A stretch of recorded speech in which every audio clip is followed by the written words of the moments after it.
आज संविधान का दूसरा दिन है। आज हम लोग पढ़ेंगे आगे का क्वेश्चन जो है 150 से लेकर 150 तक हमने पहले वीडियो में क्वेश्चन पढ़ा दिया था संविधान का, और दूसरा वाला आज है। तो देखिए दूसरे भाग, भारत में निर्वाचन संबंधी उल्लेख संविधान के किस अनुच्छेद में निर्वाचन संबंधी उल्लेख 324 से लेकर 329 तक निर्वाचन संबंधी उल्लेख दिया गया है। भारत के संविधान में निर्वाचन संबंधी उल्लेख अनुच्छेद 324 याद रखिएगा। 324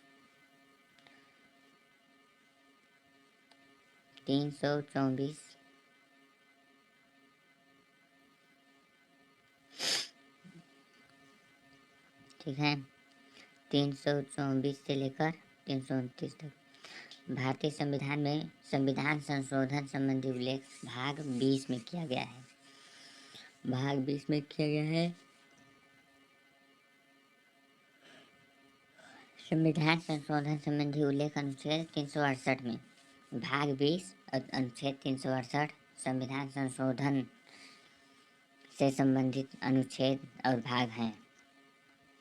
154वां भारत की राजभाषा के रूप में कब शुरू किया गया? हिंदी को भारत की राजभाषा के रूप में 14 सितंबर 1949 को 14 सितंबर 1949 को हिंदी को भारत की राजभाषा के रूप में, राजभाषा राष्ट्रीय भाषा नहीं। कभी कभी आता है कि राष्ट्रीय भाषा भारत की क्या है, ठीक है। तो राष्ट्रीय भाषा भारत की कुछ नहीं है। 22 भाषाओं को दर्जा प्राप्त है संविधान में, जिसमें से एक हिंदी भी है जिसको राजभाषा के रूप में स्वीकार किया गया 14 सितंबर 1949 को, ठीक है। भारतीय संविधान के किस अनुच्छेद में राजभाषा के संबंध में व्यवस्था की गई? अनुच्छेद 343 से लेकर 343 से लेकर 351 तक राजभाषा के संबंध में अनुच्छेद है, ठीक है। 156 क्वेश्चन 156 किस अनुच्छेद के तहत हिंदी भारत की राजभाषा है? 343A के तहत, ठीक है। भारत की राजभाषा हिंदी है, राजभाषा राष्ट्रीय भाषा नहीं। इसमें आप लोग ध्यान देंगे, जहाँ के राष्ट्रीय भाषा नहीं है। भारत की राष्ट्रीय भाषा किसी भी भाषा को नहीं कहा जाता है, राजभाषा के रूप में हिंदी को प्रचलित किया गया है, ठीक है। बाह्य आक्रमण के फलस्वरूप किस अनुच्छेद के तहत राष्ट्रपति भारत में आपातकाल की घोषणा कर सकता है? अनुच्छेद 352, 356, 360 आपातकाल से संबंधित है। 352, 356 और 360, ठीक है। जिसमें से राष्ट्रपति भारत में आपातकाल फलस्वरूप बाह्य आक्रमण के समय, इसमें देखो यहाँ पे लिखा है बाह्य आक्रमण, ठीक है। बाह्य आक्रमण के समय 252 को लिया जाता है। राज्यों में राष्ट्रपति शासन का उल्लेख संविधान के किस अनुच्छेद में? 356 में राष्ट्रपति शासन का उल्लेख उसी समय लगाया जाता है जब आपातकाल होती है। आपातकाल की स्थिति अर्थात जब राज्य की सरकार किसी मामले को संभालने में सक्षम नहीं हो पाती है, तब राष्ट्रपति शासन लगा दिया जाता है, जिसको अनुच्छेद 356 के तहत लगाया जाता है, ठीक है।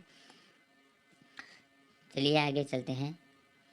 भारत का राष्ट्रपति किस अनुच्छेद के वित्तीय आपातकाल की घोषणा कर सकता है?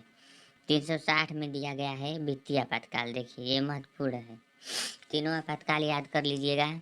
बाह्य आक्रमण के समय 352 अनुच्छेद 352 के तहत आपातकाल लगता है, और भारत में अशांति के कारण 356वां आपातकाल मतलब अनुच्छेद 356 के तहत आपातकाल लगता है। और जब वित्तीय आपात की घोषणा कर सकता है 360 के तहत, ठीक है। पंचायती राज संस्थाओं के निर्वाचन हेतु कौन उत्तरदायी होता है? पंचायती राज संस्थाओं के निर्वाचन हेतु राज्य निर्वाचन आयोग। राज्य में पंचायत होता है तो राज्य निर्वाचन आयोग उसकी जिम्मेदारी लेगा। भारत में पंचायती राज अधिनियम कब लागू हुआ? 25 अप्रैल 1993 को। 25 अप्रैल 1993 को भारत में पंचायती राज अधिनियम लागू हुआ। सर्वप्रथम पंचायती राज व्यवस्था कहाँ लागू की गई? राजस्थान के नागौर जिले में 1959 ईस्वी में सर्वप्रथम पंचायती राज व्यवस्था लागू की गई। और अगला क्वेश्चन है, किसकी सिफारिश पर भारत में त्रिस्तरीय पंचायती राज व्यवस्था की स्थापना की गई? पंचायती राज व्यवस्था की स्थापना बलवंत राय मेहता की समिति पर के आधार पर की। ठीक है। 164वां क्वेश्चन, पंचायती राज व्यवस्था की सबसे छोटी इकाई ग्राम पंचायत। याद रखिएगा, ये याद रखिएगा, मोस्ट इम्पोर्टेंट। पंचायती राज व्यवस्था की सबसे छोटी इकाई ग्राम पंचायत होती है। ठीक है, चलिए आगे चलते हैं। आगे है आपका 2 स्तरीय पंचायती राज व्यवस्थाओं का सुझाव किसने दिया? अशोक मेहता ने। और 2 स्तरीय याद रखिएगा, ये 2 स्तरीय है। ठीक है, 2 स्तरीय अशोक मेहता समिति ने और 3 स्तरीय बलवंत मेहता समिति ने। ठीक है। पंचायत स्तर पर राज्य सरकार का प्रतिनिधित्व कौन करता है? ग्राम पंचायत करती है। पंचायत स्तर पर राज्य सरकार का प्रतिनिधित्व ग्राम प्रधान करता है। पंचायती राज विषय किस सूची में है? पंचायती राज विषय राज्य सूची में है। पंचायती राज जो पंचायत होता है तो गांव में होता है। गांव कहाँ होता है? राज्यों में गांव होता है कि केंद्र में गांव होता है? राज्यों में होता है गांव, तो ये राज्य सूची का विषय है। ठीक है। चुनाव, पंचायत चुनाव के लिए उम्मीदवार की आयु कितनी होनी चाहिए? 21 वर्ष होनी चाहिए। भारत में पहला नगर निगम कहाँ स्थापित हुआ? चेन्नई में। तमिलनाडु का राजधानी चेन्नई है, वहाँ पे पहला नगर निगम स्थापित हुआ भारत का। ठीक है, तो आगे देखिए, ग्राम पंचायतों की आय का स्रोत क्या है? मेला व बाजार कर। मेला लगता है, जिस गांव में जितने ही अधिक मेले लगेंगे वहाँ के पंचायतों की आय अधिक होगी। ठीक है। यदि पंचायत को भंग किया जाता है तो पुनः निर्वाचन कितने समय के अंदर आवश्यक है? 6 माह के अंदर पुनः निर्वाचन आवश्यक होता है। ठीक है, 6 माह के अंदर दूसरे प्रधान को चयनित कर लिया जाता है। किसी राज्य की कार्यपालिका की शक्ति किसमें निहित होती है? राज्यपाल। देखिए यहाँ पे राज्य की कार्यपालिका। ठीक है, जब राज्य की कार्यपालिका कहता है तो राज्यपाल में, वहीं राष्ट्र की कार्यपालिका कह देगा तो राष्ट्रपति में हो जाएगा। राज्य की नियुक्ति कौन करता है? राज्यपाल की नियुक्ति राष्ट्रपति द्वारा की जाती है। राज्यपाल को पद व गोपनीयता की शपथ कौन दिलाता है? उस राज्य का मुख्य न्यायाधीश। ठीक है, उस राज्य का मुख्य न्यायाधीश। किसी व्यक्ति को हटाने का प्रावधान संविधान में नहीं है। किस व्यक्ति को हटाने का प्रावधान? राज्यपाल को इसके पद से हटाने का प्रावधान संविधान में नहीं है। हालांकि राज्यपाल को राष्ट्रपति द्वारा हटाया जाता है। ठीक है, राज्यपाल का कार्यकाल कितने वर्षों का होता है? 5 वर्षों का होता है। राज्यपाल का वेतन भत्ता किस कोष से आता है? राज्य की संचित निधि से आता है।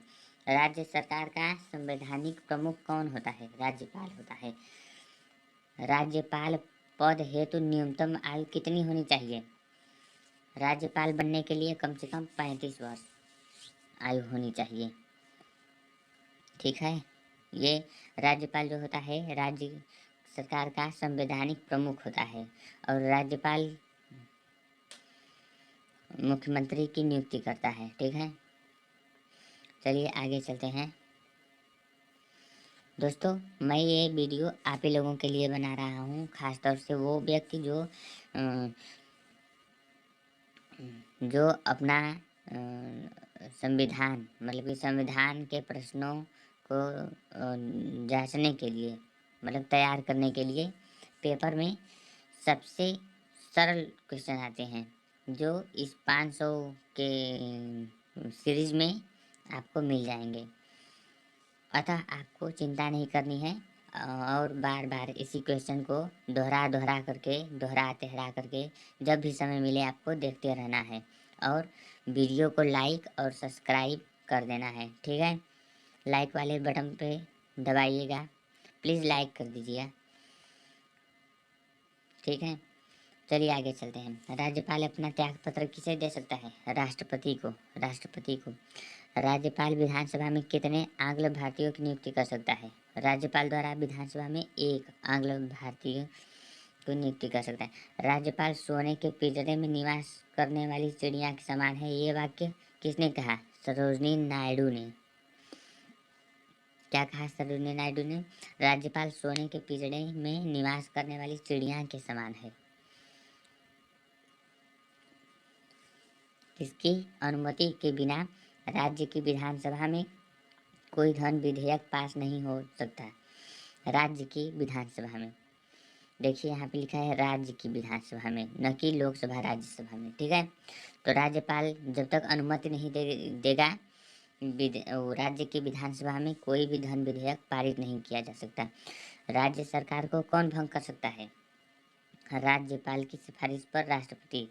राज्य सरकार जब राज्य सरकार राज्यपाल को समझ में आएगा कि अब मेरे मतलब कि जो हालात हैं अब मेरे कंट्रोल के बाहर हैं, तो वो राष्ट्रपति से कहेगा कि आप इसकी शासन सत्ता अपने हाथों में ले लीजिए। तब अनुच्छेद 356 के तहत राष्ट्रपति द्वारा राज्य में आपातकाल घोषित कर दिया जाता है। ठीक है, भारत के किस उच्च न्यायालय में न्यायाधीशों की संख्या सबसे कम है? सिक्किम उच्च न्यायालय में न्यायाधीशों की संख्या सबसे कम है। भारत के किस न्यायालय में न्यायाधीशों की संख्या सबसे अधिक है? इलाहाबाद में। इलाहाबाद उच्च न्यायालय में लगभग 60 न्यायाधीश साथ में बैठते हैं। ठीक है, उच्च न्यायालय के क्षेत्राधिकार को हटाने या बढ़ाने का अधिकार किसको है? भारतीय संसद को। उच्च न्यायालय के क्षेत्राधिकार को हटाने या बढ़ाने का अधिकार भारतीय संसद को है। और अगला क्वेश्चन, उच्च न्यायालय के न्यायाधीशों की नियुक्ति कौन करता है? राष्ट्रपति द्वारा न्यायाधीशों की नियुक्ति की जाती है, उच्च हो या सर्वोच्च हो। ठीक है, उच्च न्यायालय के न्यायाधीशों की सेवानिवृत्ति आयु क्या होती है? 62 वर्ष होती है। किसी भी उच्च न्यायालय में प्रथम महिला मुख्य न्यायाधीश कौन थी? लीला सेठ थी। ठीक है, और भारतीय संविधान के किस अनुच्छेद के अनुसार प्रत्येक राज्य का एक उच्च न्यायालय होगा? 214 अनुच्छेद 214 में कहा गया है कि सभी राज्यों में एक उच्च न्यायालय होना जरूरी है और होगा। ठीक है, चलिए अगला क्वेश्चन, उच्च न्यायालय के न्यायाधीश को उसके पद व गोपनीयता की शपथ कौन दिलाता है? उच्च न्यायालय के उच्च न्यायालय मतलब जो राज्यों में न्यायालय होता है उसकी न्यायाधीशों को गोपनीयता व पद की शपथ कौन दिलाता है? राज्य का राज्यपाल। जैसे उत्तर प्रदेश का राज्यपाल हो गया, तो राज्यपाल द्वारा उत्तर प्रदेश के उच्च न्यायालय के न्यायाधीश को शपथ दिलाया जाएगा। किस चीज़ का शपथ? पद व गोपनीयता का। ठीक है, वर्तमान में भारत में कितने उच्च न्यायालय हैं? वर्तमान में भारत में 25 उच्च न्यायालय हैं। भारत का 25वां उच्च न्यायालय कौन है? आंध्र प्रदेश का। ठीक है, आंध्र प्रदेश का उच्च न्यायालय 25वां नवीनतम न्यायालय है। किसी राज्य के उच्च न्यायालय के न्यायाधीशों के वेतन व भत्ते का संबंध किससे होता है? संबंधित राज्य की लोक लेखा निधि से। ठीक है। राज्यपाल को कहाँ से दिया जाता है? राज्य के संचित निधि से। और उच्च न्यायालय के न्यायाधीशों का वेतन संबंधित राज्य की लोक लेखा निधि से। याद रखिएगा। अगला क्वेश्चन है, भारतीय संविधान के संरक्षक व व्याख्याकार कौन होता है? सर्वोच्च न्यायालय। जहाँ आ जाएगा कि भारतीय संविधान के संरक्षक, ठीक है, संरक्षक व व्याख्याकार, याद रखिएगा, सर्वोच्च न्यायालय होता है, सुप्रीम कोर्ट। ठीक है। संविधान के किस भाग में संघीय न्यायपालिका का उल्लेख है? भाग 5 में संघीय न्यायपालिका का उल्लेख है। उच्चतम न्यायालय मतलब सुप्रीम कोर्ट का गठन संबंधी प्रावधान संविधान के किस अनुच्छेद में है? 124 में सुप्रीम कोर्ट उच्चतम न्यायालय, ठीक है, और 214 उच्च न्यायालय राज्य के लिए, और 124 सुप्रीम कोर्ट, ठीक है, उच्चतम न्यायालय। किस अधिनियम के अंतर्गत सर्वोच्च न्यायालय की स्थापना की गई थी? रेगुलेटिंग एक्ट 1773 के तहत सर्वोच्च न्यायालय की स्थापना की गई थी। Very important question. संविधान के मूल रूप से सर्वोच्च न्यायालय में एक मुख्य न्यायाधीश सहित कितने न्यायाधीशों की व्यवस्था की गई है? 8 न्यायाधीशों की। संविधान के मूल रूप से सर्वोच्च न्यायालय में एक मुख्य न्यायाधीश सहित कितने न्यायाधीशों की व्यवस्था की गई है? 8। वर्तमान में सर्वोच्च न्यायालय में मुख्य न्यायाधीश सहित न्यायाधीशों की कुल संख्या कितनी है? 34। याद रखिएगा, 34 है। पहले 30 + 1 था, अब 33 + 1 है, ठीक है। उच्चतम न्यायालय में न्यायाधीशों की संख्या वृद्धि करने का अधिकार किसको है? उच्चतम न्यायालय में न्यायाधीशों की संख्या में वृद्धि करने का अधिकार संसद को दिया गया है। संसद चाहे तो उसमें न्यायाधीशों की संख्या बढ़ा सकती है या न्यायाधीशों की संख्या घटा सकती है, ठीक है। चलिए अगला क्वेश्चन देखते हैं। सर्वोच्च न्यायालय के न्यायाधीश की नियुक्ति कौन करता है? सर्वोच्च न्यायालय के न्यायाधीश की नियुक्ति राष्ट्रपति करता है। राष्ट्रपति द्वारा की जाती है, ठीक है। राष्ट्रपति द्वारा सर्वोच्च न्यायालय का न्यायाधीश की नियुक्ति की जाती है। उच्चतम न्यायालय के न्यायाधीशों की सेवानिवृत्ति की आयु क्या है? 65 वर्ष। जबकि राज्य के उच्च न्यायालयों की मतलब न्यायाधीशों का सेवानिवृत्त 62 वर्ष था, 62 वर्ष, ठीक है। और वहीं यहाँ का सर्वोच्च न्यायालय का है 65 वर्ष। सर्वोच्च न्यायालय के न्यायाधीशों को उनके पद से कैसे हटाया जा सकता? महाभियोग द्वारा। महाभियोग द्वारा सर्वोच्च न्यायालय के न्यायाधीश को उसके पद से हटाया जा सकता है। भारत के प्रथम मुख्य न्यायाधीश कौन थे? हरिलाल जे कानिया प्रथम मुख्य न्यायाधीश। याद रखिएगा, मोस्ट इम्पोर्टेंट क्वेश्चंस। भारत के प्रथम मुख्य न्यायाधीश कौन थे? हरिलाल जे कानिया। जनहित याचिका कहाँ दायर की जा सकती है? सर्वोच्च न्यायालय में। जनहित याचिका सर्वोच्च न्यायालय में दायर की जा सकती है। सर्वोच्च न्यायालय का मुख्य न्यायाधीश कौन हो सकता है?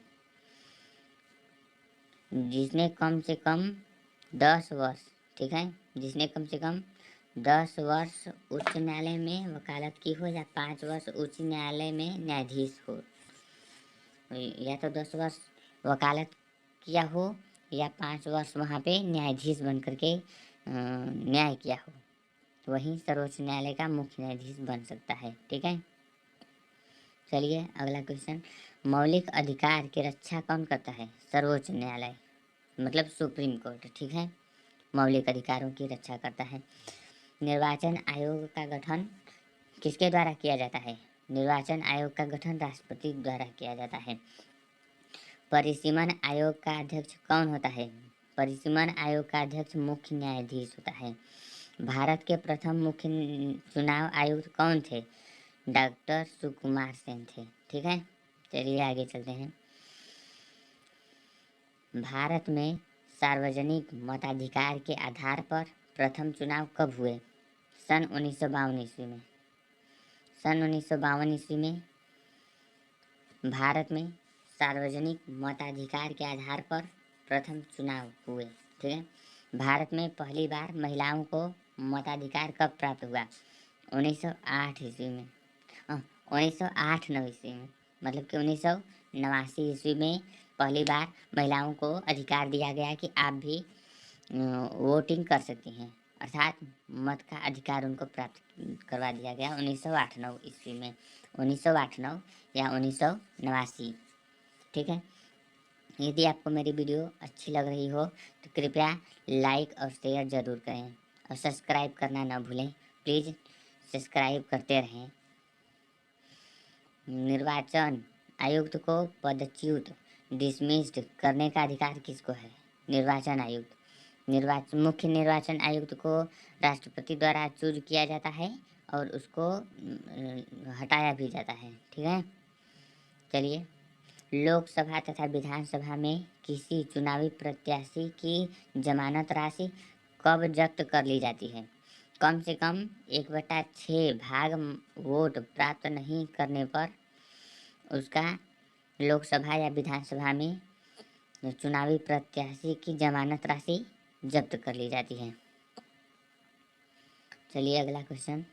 दोस्तों, यदि आपको मेरा वीडियो पसंद आया हो तो लाइक और चैनल को सब्सक्राइब ज़रूर कर लें और शेयर करना ना भूलें। कृपया शेयर करते रहें, बीच बीच में अपने दोस्तों को भी बताते रहें कि एक और चैनल है जो बढ़िया, मतलब कि शिक्षा एजुकेशन के क्षेत्र में। दोस्तों, मैं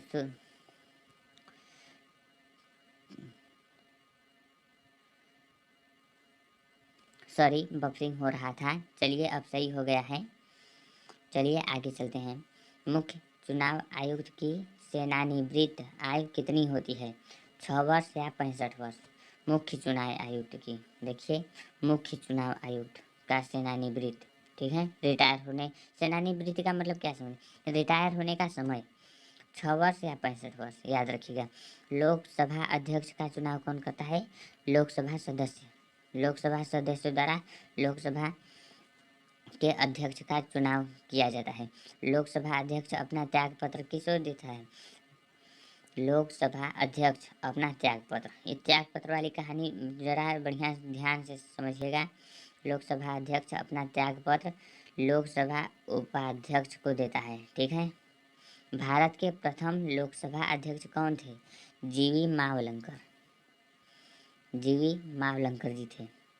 भारतीय संसद के दोनों सदनों के संयुक्त अधिवेशन की अध्यक्षता कौन करता है? जब दोनों संसद को अनुच्छेद 108 के तहत राष्ट्रपति द्वारा दोनों संसद को एक जगह बैठाया जाता है तो उसकी अध्यक्षता कौन करता है? लोकसभा का अध्यक्ष करता है, न कि राज्यसभा का। ठीक है, याद रखिएगा। देखिए यहाँ पे लोकसभा का अध्यक्ष। ठीक है, चलिए। लोकसभा में किसी विधेयक को धन विधेयक के रूप में कौन प्रमाणित करता है? लोकसभा अध्यक्ष। लोकसभा अध्यक्ष बताता है कि यह धन विधेयक है या नहीं। ठीक है, लोकसभा के जनक कौन? लोकसभा के जनक जीवी मावलंकर जी को माना जाता है।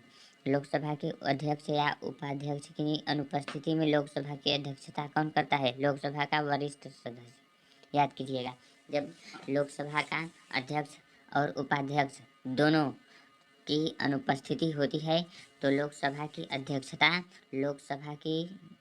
लोकसभा का वरिष्ठतम, जो सबसे बुजुर्ग व्यक्ति होता है उसमें सदस्य लोकसभा में, संसद में, वही करता है। ठीक है, राष्ट्रमंडल अध्यक्षों के सम्मेलन का पदेन महासचिव कौन होता है?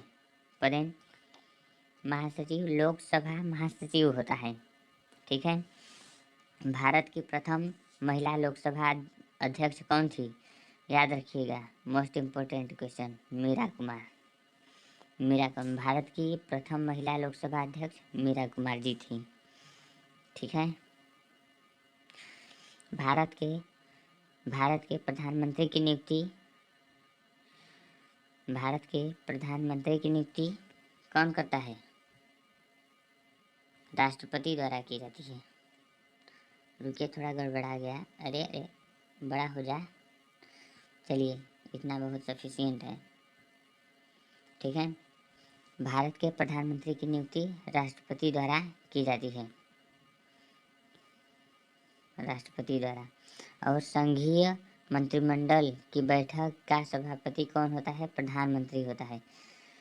संघीय मंत्रिमंडल का प्रधानमंत्री पद या त्याग पत्र देने वाले पहले प्रधानमंत्री पद से त्याग पत्र देने वाले पहले प्रधानमंत्री कौन थे?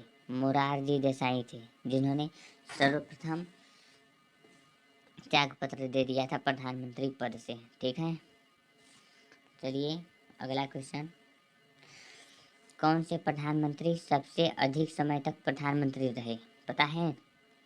जवाहरलाल नेहरू जी। जवाहरलाल नेहरू सबसे अधिक समय तक प्रधानमंत्री बनने वाले प्रधानमंत्री हैं। ठीक है। कब से कब तक? 1947 से 64 ईस्वी तक। 1947 ईस्वी से 1964 ईस्वी तक इनका कार्यकाल रहा, जो कि सबसे लंबा है। प्रधानमंत्री बनने के लिए न्यूनतम आयु कितनी होनी चाहिए? प्रधानमंत्री बनने के लिए न्यूनतम आयु 25 वर्ष होनी चाहिए। भारतीय संविधान के अनुसार तथ्यात्मक संप्रभुता किसमें निहित होती है? प्रधानमंत्री में। ठीक है। भारतीय संविधान के अनुसार तथ्यात्मक संप्रभुता प्रधानमंत्री में निहित होती है। अभी तक कितने प्रधानमंत्रियों की मृत्यु अपने पद पर रहते हुए हुई है? तीन ऐसे प्रधानमंत्री हैं। भारत के 3 ऐसे प्रधानमंत्री हैं जो अपने पद पर अधिग्रहण थे तब उनकी मृत्यु हो गई। पहला हो गई पंडित जवाहरलाल नेहरू। ठीक है। दूसरा हो गया लाल बहादुर शास्त्री। तीसरा इंदिरा गांधी। पंडित जवाहरलाल नेहरू, लाल बहादुर शास्त्री, इंदिरा गांधी। ठीक है। प्रधानमंत्री को पद एवं गोपनीयता की शपथ कौन दिलाता है? राष्ट्रपति द्वारा दिलाया जाता है। ध्यान रखिएगा दोस्तों। अगर आपको यह मेरी वीडियो यदि पसंद आ रही है, कृपया लाइक और चैनल को सब्सक्राइब जरूर कर लें और अपने दोस्तों को भी शेयर कर दें, ताकि उनका भी भविष्य उज्जवल हो सके। ठीक है। चलिए आगे चलते हैं। प्रधानमंत्री को पद एवं गोपनीयता की शपथ कौन दिलाता है? तो राष्ट्रपति द्वारा प्रधानमंत्री को पद एवं गोपनीयता की शपथ दिलाई जाती है। भारत के सबसे कम आयु में प्रधानमंत्री कौन थे? राजीव गांधी। 40 वर्ष के थे तभी प्रधानमंत्री नियुक्त हो गए। ठीक है। किस प्रधानमंत्री की नियुक्ति के समय वे किसी भी सदन, लोकसभा या राज्यसभा के सदस्य नहीं थे? किस प्रधानमंत्री की नियुक्ति के समय वे किसी भी सदन, मतलब लोकसभा या राज्यसभा के सदस्य? HD देवगौड़ा जब प्रधानमंत्री का शपथ ग्रहण कर रहे थे तो ये किसी भी सदन के अध्यक्ष नहीं थे। ठीक है। संघीय मंत्रिपरिषद के मंत्री किसके प्रति उत्तरदायी होते हैं? संघीय मंत्रिपरिषद के मंत्री लोकसभा के प्रति उत्तरदायी होते हैं, अर्थात इसका अध्यक्ष कौन होता है? इसका अध्यक्ष प्रधानमंत्री होता है। ठीक है। भारत में किसी भी सदन का सदस्य बने बिना कोई व्यक्ति मंत्री पद पर कितने दिनों तक रह सकता है? याद रखिएगा, 6 माह तक, मात्र 6 माह तक रहेगा। ठीक है। चलिए आगे चलते हैं। संविधान के किस अनुच्छेद में मंत्रिपरिषद की नियुक्ति और पदच्युति का प्रावधान है? मंत्रिपरिषद की नियुक्ति व पदच्युति का प्रावधान अनुच्छेद 75 में है। मंत्रिपरिषद के सदस्यों को पद व गोपनीयता की शपथ कौन दिलाता है? राष्ट्रपति द्वारा दिलाया जाता है। मंत्रिपरिषद के सदस्यों को पद व गोपनीयता की शपथ राष्ट्रपति द्वारा दिलाई जाती है। चलिए आगे चलते हैं। संविधान में लोकसभा के सदस्यों की अधिकतम संख्या कितनी निर्धारित की गई है? संविधान में लोकसभा के सदस्यों की अधिकतम संख्या 552 निर्धारित की गई है। ठीक है, चलिए आगे चलते हैं। दोस्तों, अगर आपको मेरी वीडियो पसंद आ रही हो तो चैनल को सब्सक्राइब और वीडियो को लाइक ज़रूर कर दें और अपने दोस्तों में शेयर कर दें प्लीज़।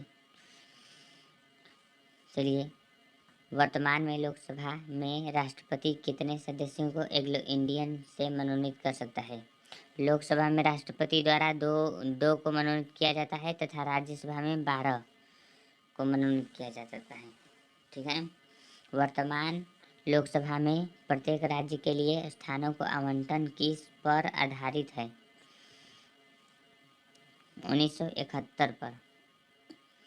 देखिए, वर्तमान में 1971 के जनगणना पर सीटों का आवंटन आधारित है। लोकसभा का सदस्य बनने के लिए न्यूनतम आयु कितनी होनी चाहिए? लोकसभा के लिए 25 वर्ष, जबकि राज्यसभा के लिए 30 वर्ष। कौन सा राज्य सबसे अधिक प्रतिनिधि लोकसभा में भेजता है? उत्तर प्रदेश लोकसभा में 80 प्रतिनिधियों को भेजता है, जबकि राज्यसभा में 31 प्रतिनिधियों को उत्तर प्रदेश से चुना जाता है। ठीक है, किस राज्य में लोकसभा सदस्यों की संख्या सबसे कम है? सबसे कम नागालैंड, सिक्किम व मिजोरम। नागालैंड, सिक्किम व मिजोरम 3 ऐसे राज्य हैं जिनमें जिनके राज्यों में लोकसभा सदस्यों की संख्या सबसे कम है। तीनों में से एक है। ठीक है, इन सभी राज्यों में एक लोकसभा सीट है सिर्फ। लोकसभा में एक वर्ष में कम से कम कितना सत्र जरूरी होता है? 2 सत्र जरूरी होता है। लोकसभा में एक वर्ष में कम से कम 2 सत्र जरूरी होता है।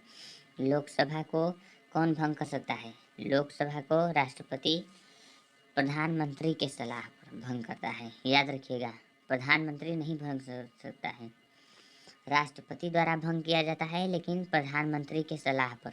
दोनों सलाह कर लिए, फिर प्रधानमंत्री कहेगा कि हाँ भंग कर दीजिए, तब राष्ट्रपति जी द्वारा लोकसभा को भंग कर दिया जाता है। ठीक है, बजट किसके द्वारा पारित किया जाता है? सदैव बजट लोकसभा द्वारा पारित किया जाता है। ठीक है, 250वां मतलब 250वां क्वेश्चन है, लोकसभा के प्रोटेम स्पीकर अस्थायी अध्यक्ष की नियुक्ति कौन करता है? अस्थायी अध्यक्ष, याद रखिएगा कि नियुक्ति राष्ट्रपति द्वारा की जाती है। किस विधेयक को केवल लोकसभा ही पारित कर सकता है? धन विधेयक को केवल लोकसभा ही पारित कर सकता है। वर्तमान में लोकसभा सीट की संख्या कितनी है? वर्तमान में लोकसभा सीट की संख्या 45 है। ठीक है, आपातकाल की स्थिति में संसद एक बार में लोकसभा का कार्यकाल कितने समय के लिए बढ़ा सकता है? आपातकाल की स्थिति में संसद एक बार में लोकसभा का कार्यकाल 1 वर्ष के लिए सिर्फ बढ़ा सकता है। याद रखिएगा, 1 वर्ष के लिए। आपातकाल की स्थिति में संसद एक बार में लोकसभा का कार्यकाल कितने समय के लिए? 1 वर्ष के लिए बढ़ा सकता है। चलिए आगे चलते हैं। संसद के दोनों सदनों में प्रश्नकाल के ठीक समय बाद का समय क्या कहलाता है?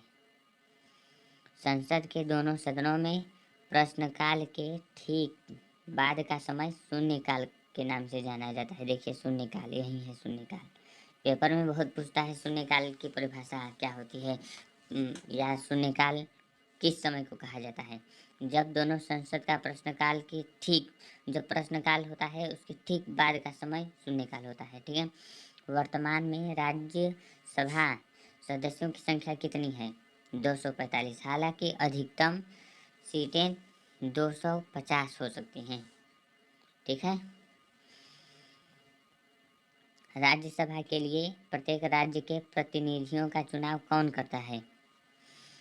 राज्यसभा के लिए प्रत्येक राज्य के प्रतिनिधियों का चुनाव विधानसभा के निर्वाचित सदस्य द्वारा की जाती है। राज्यसभा सदस्यों का कार्यकाल कितने वर्षों का होता है? 6 वर्षों का होता है। राज्यसभा सदस्यों का कार्यकाल 6 वर्षों का होता है। राज्यसभा का सदस्य बनने के लिए न्यूनतम आयु कितनी होनी चाहिए? याद रखिएगा, 30 होनी चाहिए राज्यसभा का, जबकि लोकसभा का बनने के लिए 25 होनी ठीक है, होनी चाहिए। चलिए आगे चलते हैं। लोकसभा व राज्यसभा में विपक्ष का नेता बनने के लिए कितनी सीटों का होना आवश्यक है? कुल सदस्य संख्या का 1/10 भाग। कुल सदस्य संख्या का 1/10 भाग होना अति आवश्यक है। वह कौन सा सदन है जिसका अध्यक्ष उस सदन का सदस्य नहीं होता? राज्यसभा। राज्यसभा का अध्यक्ष उस सदन का सदस्य नहीं होता, बल्कि वह उपराष्ट्रपति होता है। ठीक है, याद रखिएगा। ये सब मन को भटकाने वाले, दिमाग में उलझन भरे सवाल होते हैं। ये जल्द मतलब पेपर में तो आसान वाले क्वेश्चन सभी बच्चे कर लेते हैं, ये भी आसान है, लेकिन दिमाग में उलझ जाती हैं चीज़ें। दोस्तों, अगर आपको यह मेरा वीडियो पसंद आए तो इसे लाइक शेयर और सब्सक्राइब जरूर करें। ठीक है, धन्यवाद। राज्यसभा एक स्थायी सदन है क्योंकि यह कभी भंग नहीं होता है। राज्यसभा कभी भंग नहीं होता है, याद रखिएगा। लोग थोड़ा सा यहाँ कन्फ्यूजन होती है, जबकि राज्यसभा कभी भंग नहीं होता है और इसके 1/3 सदस्य प्रति 2 वर्ष बाद सेवानिवृत्त होते हैं। ठीक है, 1/3 सदस्य प्रत्येक 2 वर्ष बाद सेवानिवृत्त होते हैं। राज्यसभा की पहली बार गठन कब हुई थी? 3 अप्रैल 1952 को राज्यसभा का गठन पहली बार हुआ था। राज्यसभा की प्रथम बैठक कब हुई थी? 13 मई 3 अप्रैल को हुआ था। 13 मई 1952, मतलब अप्रैल में देखो गठन हुआ। अब बैठक लगने में ये तीन के आगे 1 लगा दो, हो गया 13 अप्रैल 1952। ठीक है, इस प्रकार से याद किया जाता है। प्रथम बैठक देखो, गठन हुआ इतने में, बैठक हुई इतने में, ये 3 के आगे सिर्फ 1 लगाना है। भारत में किसकी स्वीकृति के बिना कोई भी सरकारी खर्चा नहीं किया जा सकता? संसद के स्वीकृति के बिना कोई भी खर्चा नहीं किया जा सकता।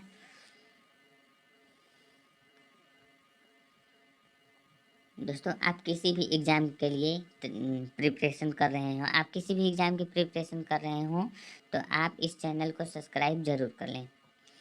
केंद्रीय संसद राष्ट्रहित में राज्य सूची के विषयों पर कानून कब बना सकती है? राज्यसभा में उपस्थित सदस्यों के 2/3 बहुमत पर। केंद्रीय संसद राष्ट्रहित में राज्य सूची के विषयों पर कानून कब बना सकती है? राज्यसभा में उपस्थित सदस्यों के 2/3 बहुमत पर। 2/3 बहुमत, ये याद रखिएगा।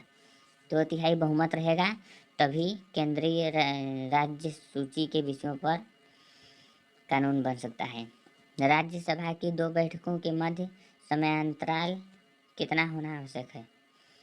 6 महीना, 6 माह। ठीक है, अधिकतम। और उसके पहले कितने भी, मतलब कम से कम ये हो जाएगा, लेकिन 6 माह से अधिक नहीं होना चाहिए समय कार्यकाल। उसके पहले उस 6 माह के अंदर ही बैठक को बैठा लिया जाता है। ठीक है, किन राज्यों का राज्यसभा में प्रतिनिधित्व नहीं है? अंडमान निकोबार, चंडीगढ़, दादर नगर हवेली, लक्षद्वीप एवं दमन दीव। ये ऐसे राज्य हैं जिनका राज्यसभा में कोई मतलब सदस्य नहीं है, प्रतिनिधित्व तो नहीं है। कौन कौन, कितने हो गए? अंडमान निकोबार 1, ठीक है, अंडमान निकोबार 1, चंडीगढ़ 2, दादर नागर हवेली 3, लक्षद्वीप 4, ये वाला 5। ठीक है, अब दमन दीव को तो मिला लिया गया है। बाय द वे, अब पेपर में आएगा कितने राज्य ऐसे हैं जो राज्यसभा में प्रतिनिधित्व तो नहीं है, तो 4। ठीक है, भारत के कौन से प्रधानमंत्री राज्यसभा के सदस्य रहे हैं? इंदिरा गांधी रही हैं और मनमोहन सिंह। ठीक है, डॉक्टर मनमोहन सिंह 2 ऐसे प्रधानमंत्री हैं जो राज्यसभा के सदस्य रहे हैं। राज्यसभा का पदेन अध्यक्ष कौन होता है? राज्यसभा का पदेन अध्यक्ष उपराष्ट्रपति होता है। ठीक है, उपराष्ट्रपति। उपराष्ट्रपति का चुनाव कैसे होता है? अप्रत्यक्ष रूप से, याद रखिएगा, अप्रत्यक्ष रूप से। उपराष्ट्रपति के चुनाव हेतु कौन सी प्रणाली अपनाई जाती है? एकल संक्रमणीय प्रणाली प्रणाली ठीक है, एकल संक्रमणीय प्रणाली। भारत के उपराष्ट्रपति का चुनाव कौन करता है? संसद के दोनों सदन। भारत के उपराष्ट्रपति का चुनाव संसद के दोनों सदन के सदस्यों द्वारा की जाती है। ठीक है। कार्यकाल समाप्त होने से पहले उपराष्ट्रपति को हटाने का अधिकार किसको है? संसद को। किस सदन में उपराष्ट्रपति को पदच्युत करने का प्रस्ताव रखा जाता है? उपराष्ट्रपति को हटाने के लिए राज्यसभा में प्रस्ताव रखा जाता है, न कि लोकसभा में। ठीक है, राज्यसभा में, हमेशा राज्यसभा में ही रखा जाएगा। उपराष्ट्रपति के चुनाव संबंधी विवाद को कौन देखता है? सर्वोच्च न्यायालय। विवाद फंस जाएगा चुनाव में उपराष्ट्रपति के, तो वो सर्वोच्च न्यायालय के पास चला जाएगा। उपराष्ट्रपति के चुनाव संबंधी विवाद को सर्वोच्च न्यायालय देखता है। उपराष्ट्रपति का कार्यकाल कितने वर्षों का होता है? 5 वर्षों का। उपराष्ट्रपति पद हेतु कम से कम कितनी आयु आवश्यक है? 35 वर्ष।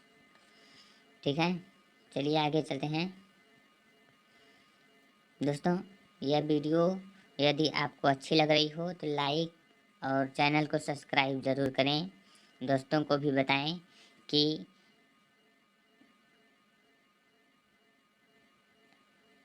बफरिंग हो रहा था, सही हो गया। चलिए आगे चलते हैं। संविधान के किस अनुच्छेद में उपराष्ट्रपति का वर्णन है? अनुच्छेद 63 में। याद रखिएगा, उपराष्ट्रपति का वर्णन अनुच्छेद 63 में है, जबकि राष्ट्रपति का वर्णन अनुच्छेद 52 में है। ठीक है। भारत की संघीय कार्यपालिका का अध्यक्ष कौन होता है? भारत की संघीय कार्यपालिका का अध्यक्ष राष्ट्रपति होता है। भारत की तीनों सेनाओं का सर्वोच्च सेनापति कौन होता है? राष्ट्रपति होता है। संघीय, याद रखिएगा, संघीय कार्यपालिका का अध्यक्ष। ठीक है, तीनों सेनाओं का सर्वोच्च सेनापति। ठीक है। भारत के राष्ट्रपति पद के लिए उम्मीदवार की न्यूनतम आयु कितनी होनी चाहिए? 35 वर्ष। भारत के राष्ट्रपति पद के लिए उम्मीदवार की आयु 35 वर्ष होनी चाहिए। और राष्ट्रपति का चुनाव किस पद्धति द्वारा होता है? राष्ट्रपति, ये क्वेश्चन आता है, जैसे कि हमेशा सदैव आता है, किसी न किसी एग्जाम में आपको मिल ही जाएगा। समानुपातिक प्रतिनिधित्व एवं एकल संक्रमणीय प्रणाली द्वारा। इसमें बच्चे उलझ जाते हैं। समानुपातिक प्रतिनिधित्व, देखिए पहला हो गया स्टेप। ठीक है, समानुपातिक प्रतिनिधित्व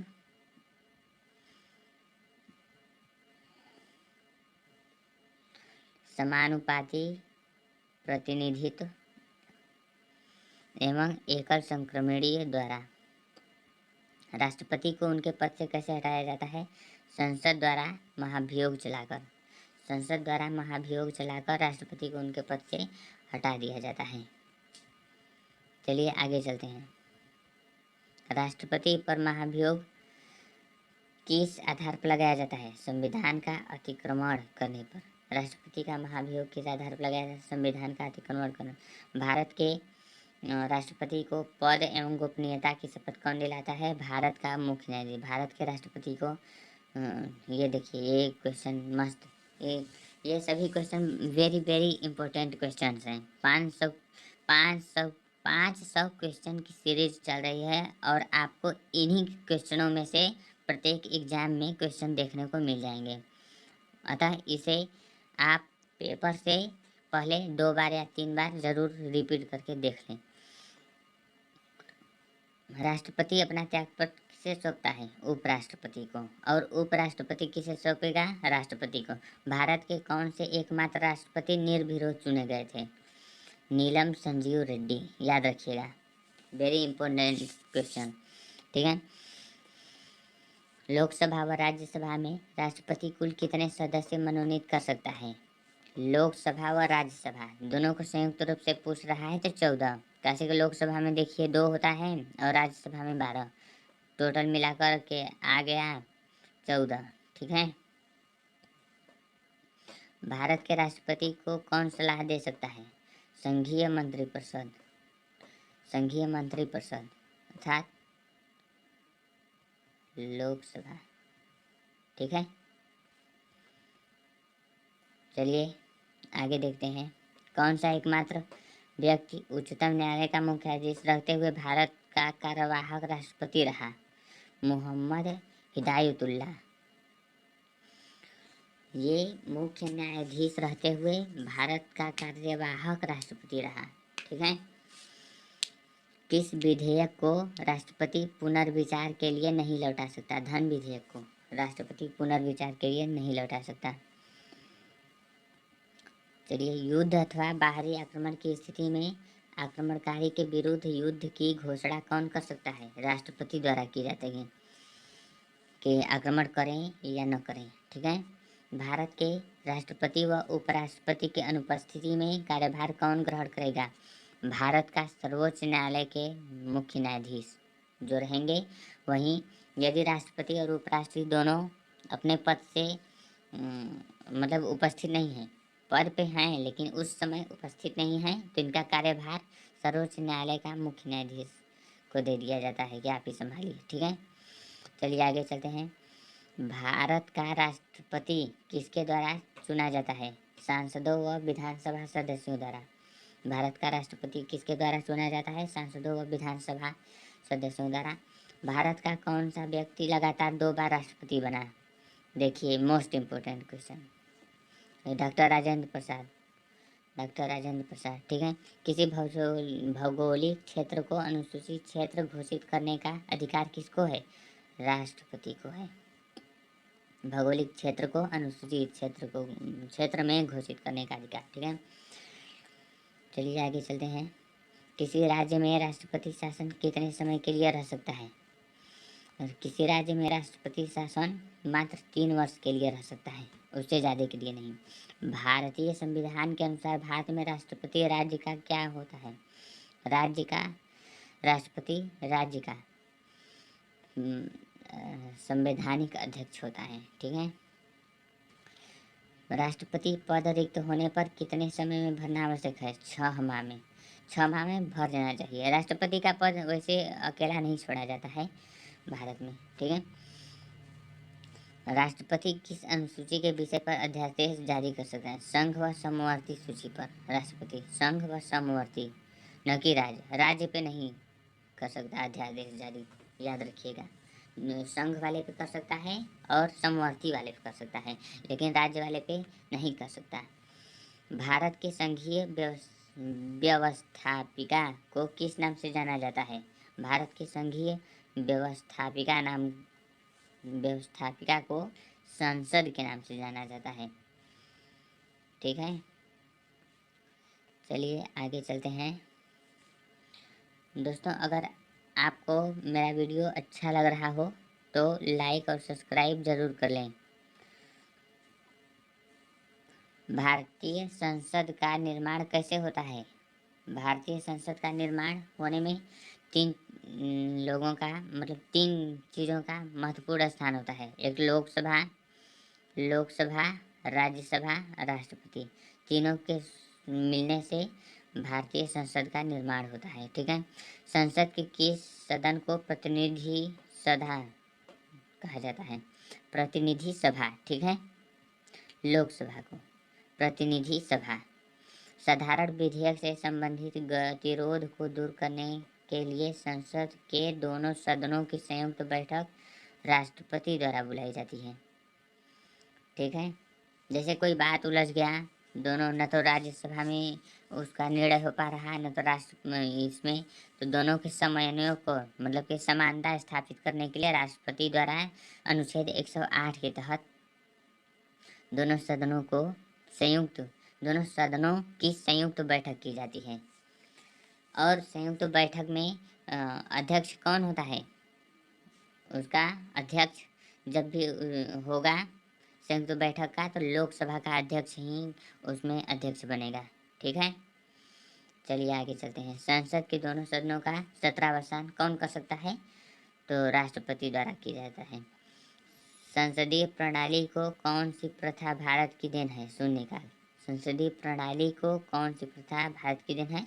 शून्यकाल। ठीक है। संविधान लागू होने के बाद सर्वप्रथम त्रिशंकु संसद का गठन कब हुआ? 1908-9 में। 1908-9 में त्रिशंकु का गठन हुआ। मूल संविधान में मौलिक अधिकारों की संख्या कितनी है? 7 है मौलिक अधिकारों की संख्या, जिसमें से मूल संविधान में मौलिक अधिकारों की संख्या 7 है, जिसमें से संपत्ति का अधिकार विविध अधिकार बना दिया गया, अर्थात अब बराबर 6 ही रह गया। ठीक है, चलिए, किस संवैधानिक संशोधन के तहत संपत्ति के अधिकार को मौलिक अधिकार से हटा दिया गया? 44वें संविधान संशोधन 1978 को। ठीक है, संपत्ति के अधिकार को देखिए, यही वाला आ गया क्वेश्चन आ गया,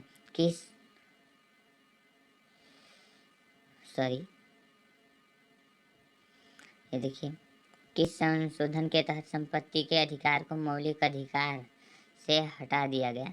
44वें संविधान संशोधन 1978 में। ठीक है, समता व समानता का अधिकार का वर्णन अनुच्छेद क्या है? 14 से 18 तक समता व समानता का वर्णन किया गया है। ठीक है, समानता का अधिकार वही।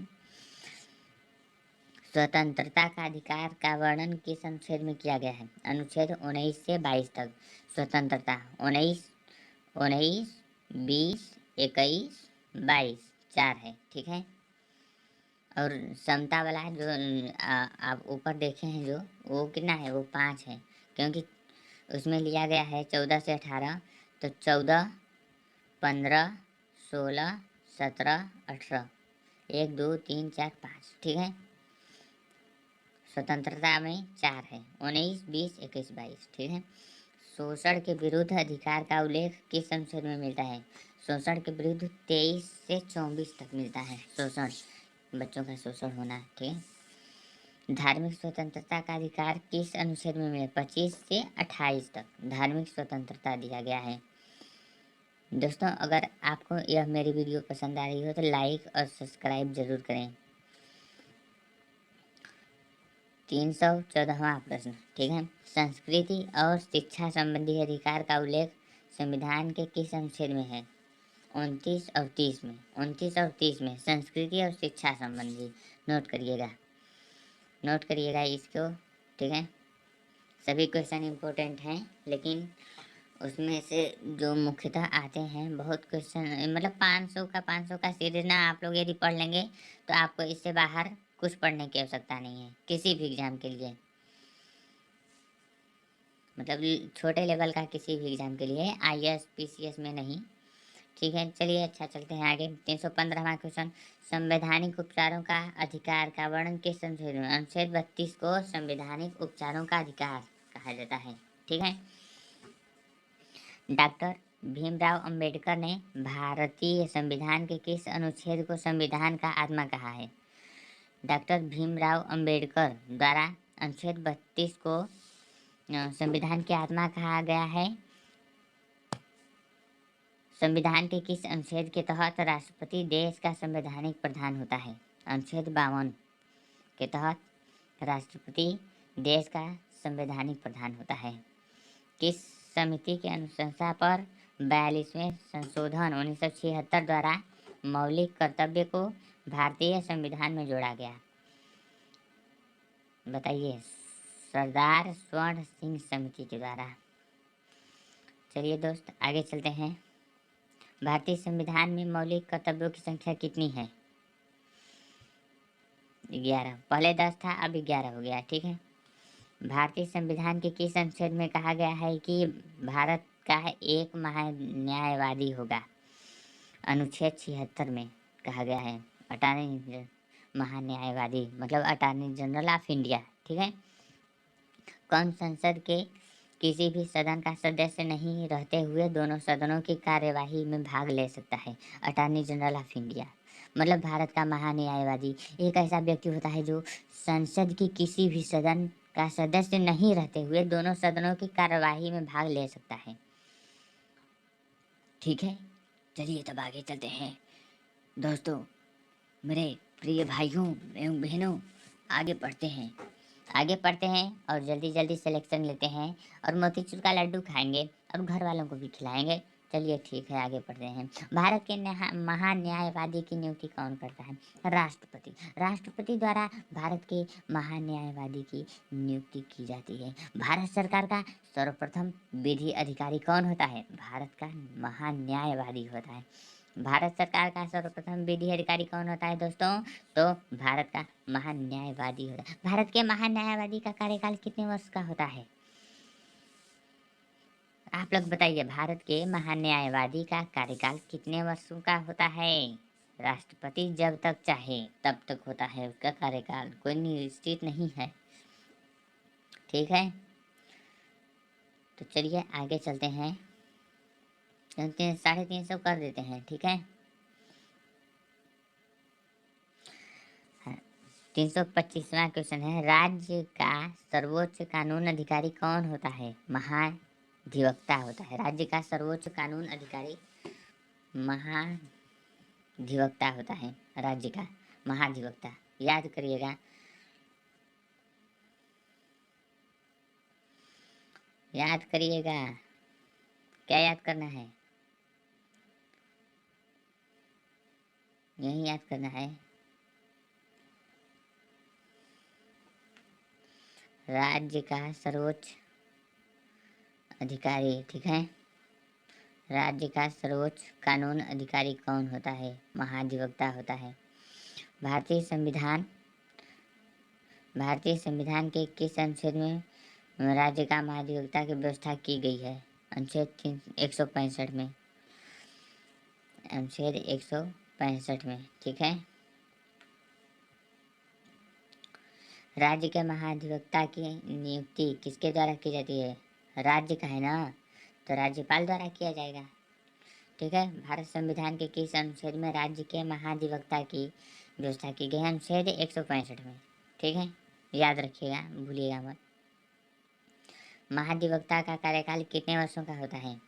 महाधिवक्ता का कार्यकाल 6 वर्ष या 65 वर्ष तक। महाधिवक्ता जो कि राज्यपाल द्वारा राज्यों में नियुक्त किया जाता है, ठीक है।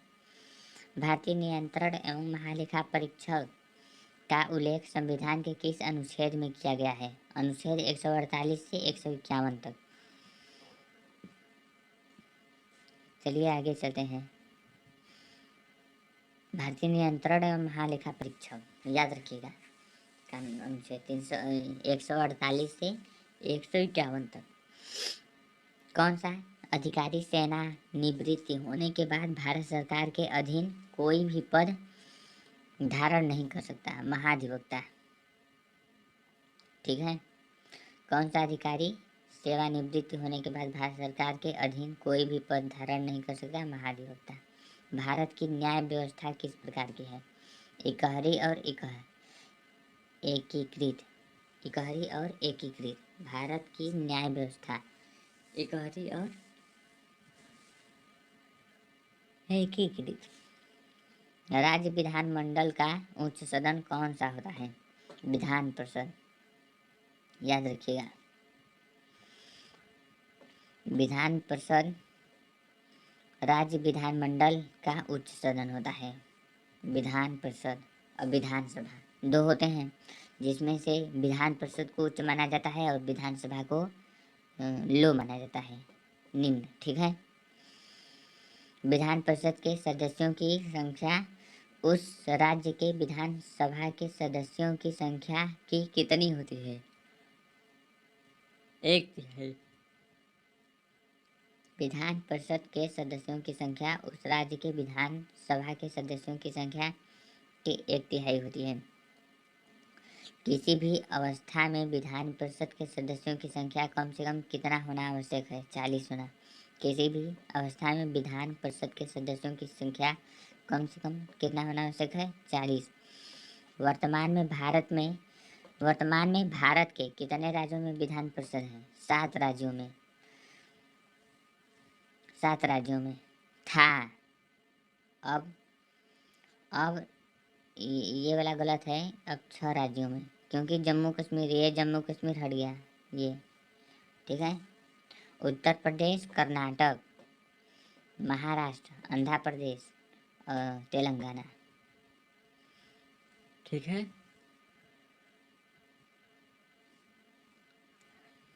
चलिए आगे चलते हैं। विधान परिषद का सदस्य बनने के लिए कम से कम कितनी आयु होना आवश्यक है? 30 वर्ष। ये 30 वर्ष होना अति आवश्यक है। ठीक है, चलिए आगे चलते हैं। विधान परिषद के सदस्यों का कार्यकाल कितने वर्षों का होता है? 6 वर्षों का। विधान परिषद के कितने सदस्य हर दूसरे वर्ष अवकाश ग्रहण करते हैं? 1/3। विधान परिषद का गड़बड़ाइएगा, मतलब कि देखिए, भ्रमित मत होइएगा। राज्यसभा का कितने सदस्य प्रत्येक 2 साल में? तो 2/3, ठीक है। और 2/3 सदस्य हर मतलब दूसरे साल हटते हैं। और जबकि विधान परिषद में 1/3, 1/3, ठीक है। चलिए, विधानसभा का कार्यकाल 5 वर्षों का होता है, परंतु इससे पूर्व भी उसको विघटित करने का अधिकार किसको है? राज्यपाल को है।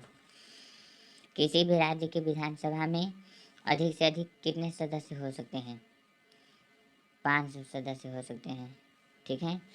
वह राज्य जिन्हें विशेष राज्य का दर्जा प्राप्त नहीं है, में विधानसभा सदस्यों की संख्या कम से कम कितनी होगी? 60 होगी। संविधान के किस अनुच्छेद के तहत विधानसभा में जनसंख्या के आधार पर अनुसूचित जातियों और जनजातियों के लिए स्थानों का आरक्षण किया गया है? अनुच्छेद 332। अनुच्छेद 332, ठीक है। विधानसभा में बैठक के लिए सदस्य के कुल सदस्यों का कितना उपस्थित होना आवश्यक है? विधानसभा में बैठक के लिए सदन के कुल सदस्यों का 1/10 होना आवश्यक है। यूटी, दिल्ली और पुडुचेरी के मुख्यमंत्रियों की नियुक्ति कौन करता है? राष्ट्रपति द्वारा की जाती है। अन्य राज्यों के मुख्यमंत्री की नियुक्ति राज्यपाल द्वारा की जाती है, याद रखिएगा, ठीक है। दिल्ली व पुडुचेरी के मुख्यमंत्री की प्रति उत्तरदायी होती है।